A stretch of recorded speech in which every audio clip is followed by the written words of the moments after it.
Meena here, extending a very warm welcome to you. I'm taking you through my indoor vermicomposting journey at home. I've already shared 11 videos and I hope you have seen the same.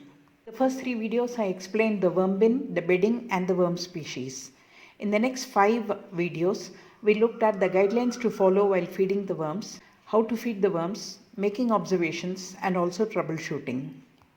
We came very close to harvesting, so I also spoke about the observations to make to check the readiness of our bin for harvesting. I also explained the vertical and horizontal migration techniques. I demonstrated how to harvest using vertical migration and scraping techniques. In this video, I will explain one more technique, the pyramid or the dump and sort technique, in order to harvest the worms and the vermicompost. This is the dump and sort or the pyramid method that I am going to demonstrate now. This is the technique that you will adopt when you have a lot of time, so maybe about 20 minutes in order to harvest this batch, 20-25 minutes, and it causes a lot of stress to the worms and hence we need to do it pretty fast. What we do is take the contents of the bin and form like this. These are conical piles. I'll just make them conical.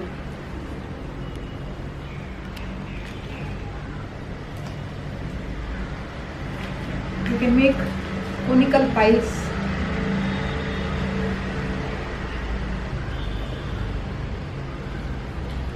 like this. Please take a look at the moisture level of the bin. This is where it becomes easy. If it's too moist, it's difficult. If it's too dry, worms are not going to like it. So this kind of a moisture is fine for African night crawlers. The entire bin contents and made the conical piles or the pyramids. I have a few observations to make and I would like to share with them. First is, even though I removed the plastic very carefully, you can see that there was some kind of a plastic attached with some cardboard shredding, and the worms simply strictly say no to plastic. So they are intelligent, they ate away the entire cardboard but left the plastic. Secondly, as I reached the bottom, you can see that there were some undigested matter. You can see that we put the bedding once and we put the top up again up to almost this particular line, 80%. And amazing to see this is all that is remaining.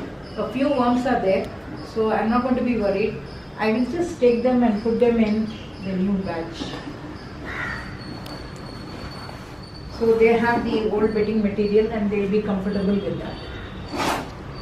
Another very interesting and intriguing observation that I made is this. I find a lot of big population of adult worms, whereas in the migration technique, upward migration technique, I saw a lot of youngsters, the juvenile worms, tiny tots, moving upwards very quickly. I'm intrigued and I do not know the reason for this. Probably the adults are telling the children, go to the New Year pastures where there is food, etc. You go first and we'll come next. So probably they are saying that. So you need to try out upward migration 3 times or 4 times to see how the adult worms move vis-a-vis the youngsters. Another observation I would like to show you is that this is the dampness or wetness or moisture level that I like to keep in my bin. You will see that this is quite swampy. It's not very, moisture level is not reduced even though I reduce the water level, sprinkling. I maintain my bin moisture always at this level because I am using the native Indian worms or African night crawlers, and they all like the moisture to be much more than what red wigglers do. So this is what it is. I can make even a ball out of this and then crumble this. This is what they seem to be very, very comfortable with. I have never used red wigglers, but I read that red beetlers require a little less moisture. Since we made the piles, and I think the worms would have gone down, so I am just going to harvest like this. When I see the worms, I'll stop and I'll move to the next one. So very quickly you can do this. This is very good when you have to harvest on a large scale. So the moment you see the worms, you stop. This is again like scraping only, but scraping on smaller conical piles.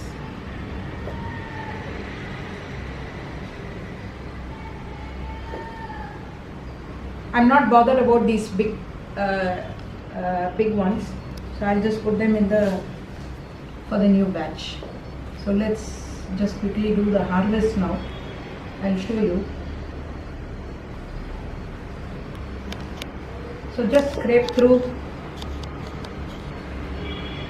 for every pile. Again you see there is a plastic sheet here. Worms are so intelligent, they don't eat at all.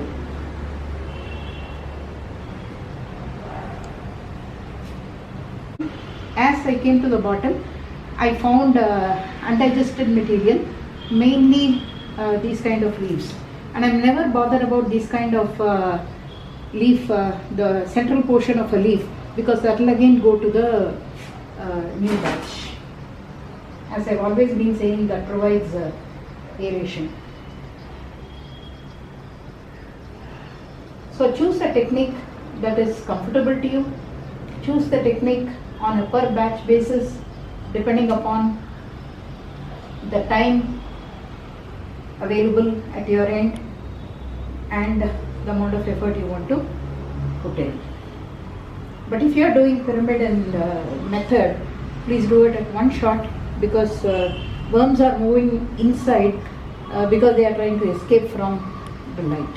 So I have finished one batch, one cycle now.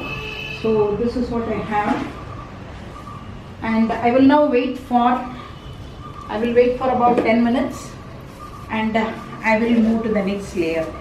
I'm starting the second round now, quickly showing you the scraping. You can take from the edges, because now the worms are getting a little harassed and they are going down. So if there are one or two worms, you just remove them and put them here.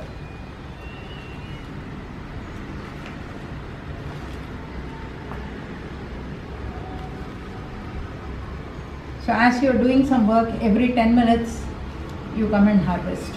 Maybe you are doing your gardening work.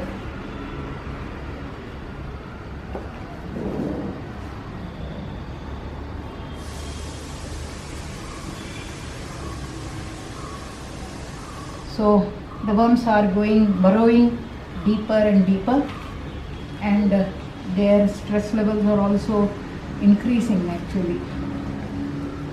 We need to do this really fast.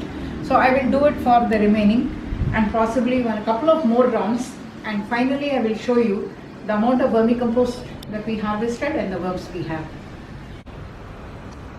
I have tears of joy flowing as I speak now. This is wonderful and amazing. What I started with was just about 100 worms picked up free from my leaf composter, and all I gave them was a broken tub in which I gave only stuff which I don't need in terms of the brown matter, and fed periodically with kitchen waste. But if we do take care of their food ambience and moisture requirements, the shelter requirements, the worms indeed, they reward us. They reward us a lot. They are great warriors, and I'm so thankful to them. And I really seek an apology from them for having harassed them so much during the harvesting process. You can see here I've just taken some samples here. The worm population is a mix of adult worms, very tiny worms which have probably emerged from the cocoons, and I also have some what I call as juvenile worms which have not yet reached the sexual maturity. So having a combination like this is really, really wonderful.